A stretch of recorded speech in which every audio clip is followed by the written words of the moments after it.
नमस्कार, मी सागर जोशी. TV9 मराठीमध्ये आपलं स्वागत. आणि बातमीपत्रात आता घेणार आहोत गावखेड्यातील महत्त्वाच्या बातम्यांचा वेगवान आढावा. 36 जिल्हे 50 बातम्यांमधून. यवतमाळच्या महागाव तालुक्यातील धानोडाच्या पैनगंगा नदीला मोठा पूर. विदर्भाच्या मराठवाड्याशी संपर्क तुटला. महागावसह पुसद तालुक्यातील शेतीचं मोठ्या प्रमाणात नुकसान. जालना जिल्ह्यातील मंठा तालुक्यामध्ये गेल्या 12 तासांपासून मुसळधार पाऊस. नदी नाल्यांना पूर. शहरातील अनेक घरांमध्ये पुराचं पाणी शिरलं.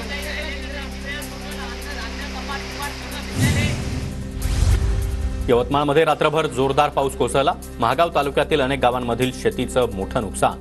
अनेक घरांमध्ये पाणी शिरल्यानं नागरिकांची देखील तारांबळ.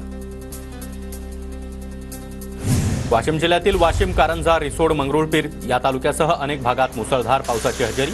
पावसानं शेतातील सखल भागात पाणी साचलं.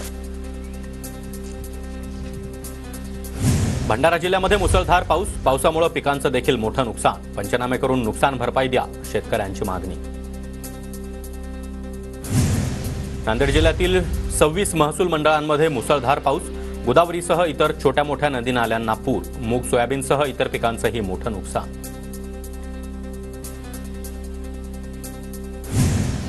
लातूरमध्ये ग्रामीण भागात पावसामुळे शेती पिकांचं मोठं नुकसान. उदगीर, अहमदपूर, रेणापूरसह इतर तालुक्यातील पिकांनाही मोठा फटका.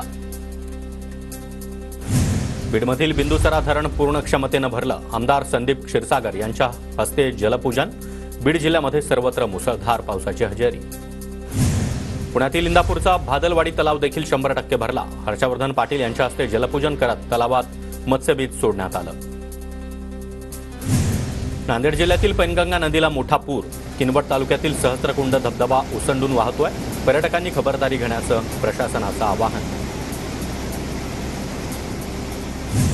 अकोल्याच्या अकोट तालुक्यातील पोपडखेड धरणाचे 2 दरवाजे उघडले. सातपुडा पर्वतरांगेमध्ये पावसाची संततधार सुरू.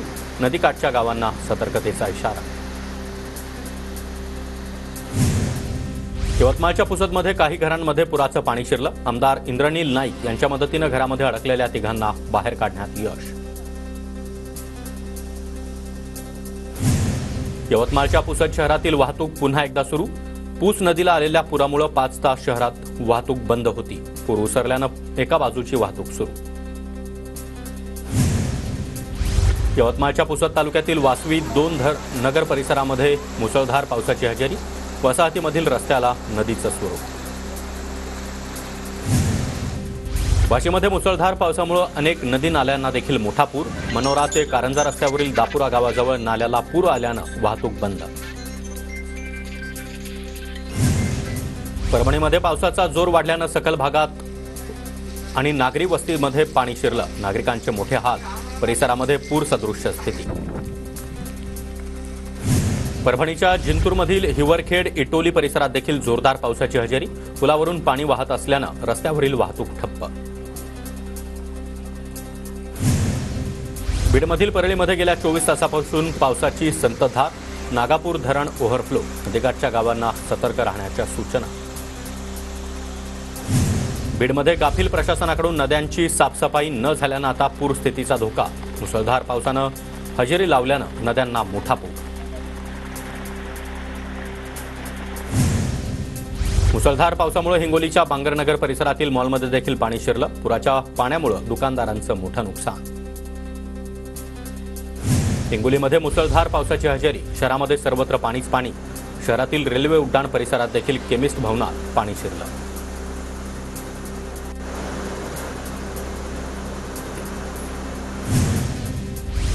हिंगोली जिल्ह्यामध्ये मुसळधार पावसाची हजेरी. आज हवामान खात्याकडून जिल्ह्याला येलो अलर्ट जारी.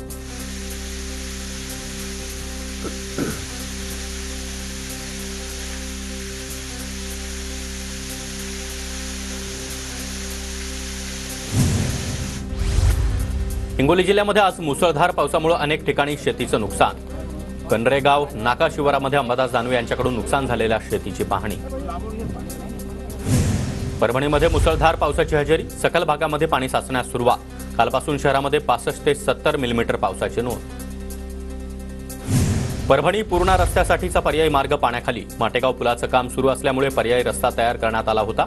वाहतूक पूर्णपणे ठप्प. जळगावच्या मुक्ताईनगरमध्ये विजांच्या कडकडाटासह मुसळधार पावसाची हजेरी.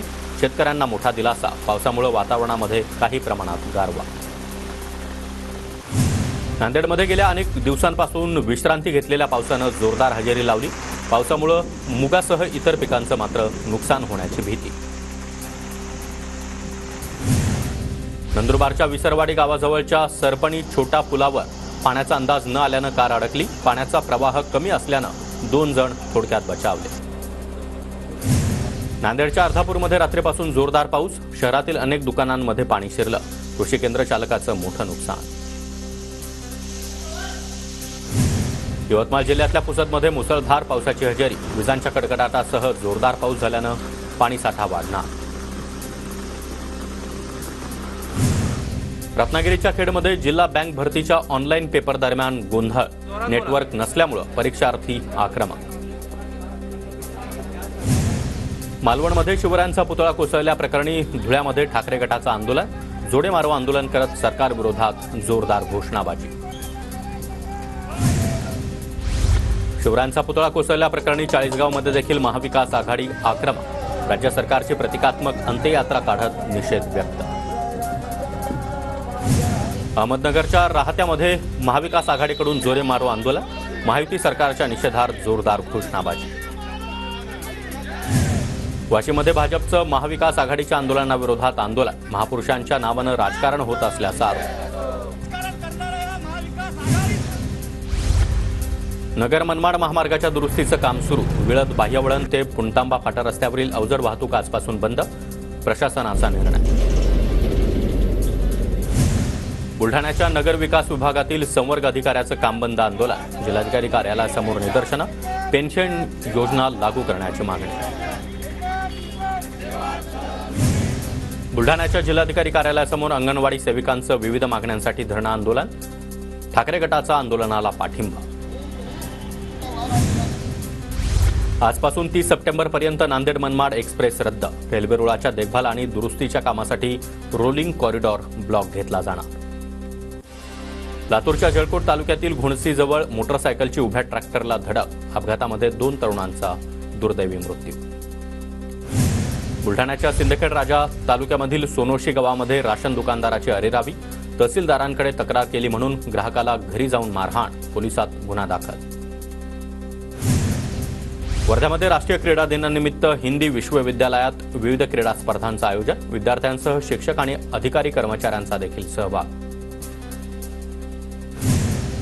रायगडच्या श्रीवर्धन तालुक्यामध्ये बिबट्याचा मुक्त संचार. दांडागुरी गावाच्या हद्दीमध्ये रात्रीच्या सुमारास बिबट्याचं दर्शन.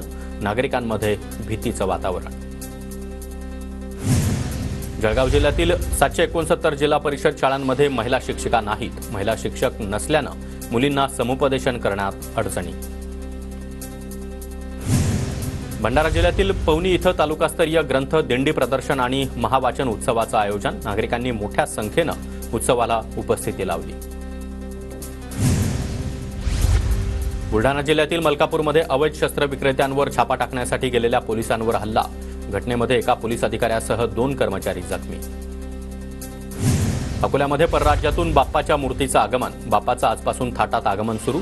तर दगडी पुलाच्या राजाची भव्य मूर्ती वाजत गाजत मिरवणूक काढण्यात आली. गोंदियातील सर्व गणेश मंडळांना धर्मादाय आयुक्तांकडे नोंदणी करणं अनिवार्य. नोंदणी न करणाऱ्या मंडळांवर कारवाई होणार.